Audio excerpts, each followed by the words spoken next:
The arcane and occult are known to this world, but these lands have always been the contested battlefield of the Titans, the sun and the moon gods.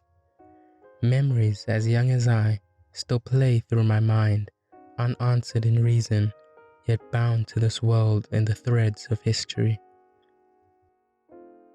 To the man hidden in hood, while out on a lifeless mid-morning walk, in stride through a barren town, with a scowl tattooed upon your face, cloaked in shadow, beneath a robe bled in the blossom of fate.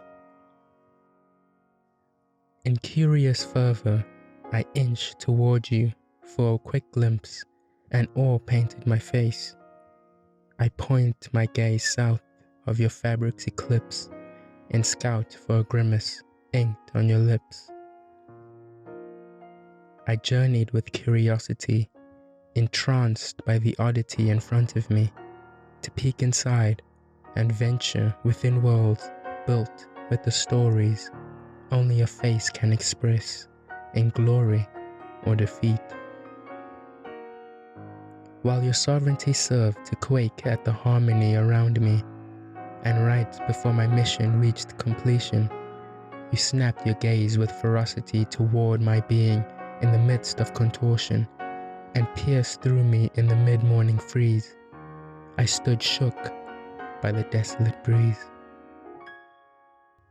Touched with the essence of malice and harm, my demeanor froze in fear, while your temperament is seared with vile and violent intent, now anchored to the earth in horror, and swallowed in the will of my jailer, with no reprieve or escape in sight. Fate, in his garden of ivy, has found his prey. And as your hood is swept up from the winds above, beneath the haze of mystery sits a grin, so tarred in nightmare and misery, that this character, who's done nothing but arrest my regard from first sightings, could only be the soldier in service to the sun's legion. A titan in his own right, yet rarely seen, his exploits of disaster emit through history, the reaper of tranquility and carnage. As we stood in silent unrest, the sun recessed, and the hours ticked to beat like seconds on a stopwatch. A late gamble for bloodshed had left him reckless and open to weakness, and the moon began to crest over the hilltops in zest for nightfall, leaving him near powerless to an enemy he knows to fear. This, as terror collapsed on the shoulders of my body, and my regard drugged to a stupor by fear. The time we had spent beneath the trees by day elapsed, and nightfall echoed her arrival. In a fury to her presence, the sun sank and curled beneath the world from which his power holds no bounds, and the moon, in awe to her ascent, the night sky glistened in her reign, and the grips of chaos that once was shroud over me now fights for its right to claim its prey under the eye and life of night. But outside the bearings of the day's remains and the remnants of a parched world, appears a woman with feathered footsteps soaked in moonlight and glittered in grace under the stars. The willow of night is lowered to the grounds as I pray for my survival. Her presence felt soft, and her smile illuminated her arrival towards me. Quick in step, her journey ended quickly, now caught in action and faced with a superior, the reaper and the willow, knights to a regal king and queen, draw the lines of combat. Caught between the lethal impasse of evil and peaceful monarchy, the battle for possession ensued for prey and territory.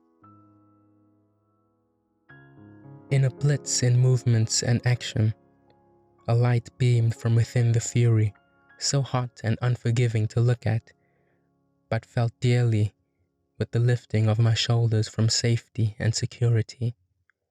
White in its purity to duty and protection, eclipsing over the hollow abyss the reaper possessed with the intent of malice and harm.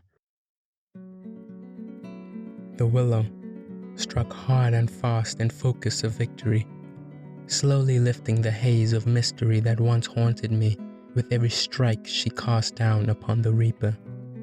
A thrashing so swift and brutal in volume, yet elegant in manner to duty imposed, easing at the will once cast upon me wholly, and crushing the privilege of life from the soldier of chaos who fought for all he had known and all he believed. The cruelty the willow had dealt to the enemy of celestial origin had held the sensitivities of sympathy in the final moments of his demise, for he who was bred for cruelty knows not of the cradle of virtue. The silence that echoed through the air felt sincere and free from despair. My eyes, once hardened to a close from fear, now widened in ease to the cease of cries and mayhem, then softened to the embrace of a hand upon my head, set to caress my stress, to comfort and cushion. As the lights along the streets flicker through life and light up in triumph, up awoke life, hidden under the veil of night, in casual cheer and jolly as men and women coat the streets. Captured by community in the breeze of relief, sobered my regard and moved my gaze toward the willow as she stood in stoic formation as the moon set a gaze upon her dutiful apostle.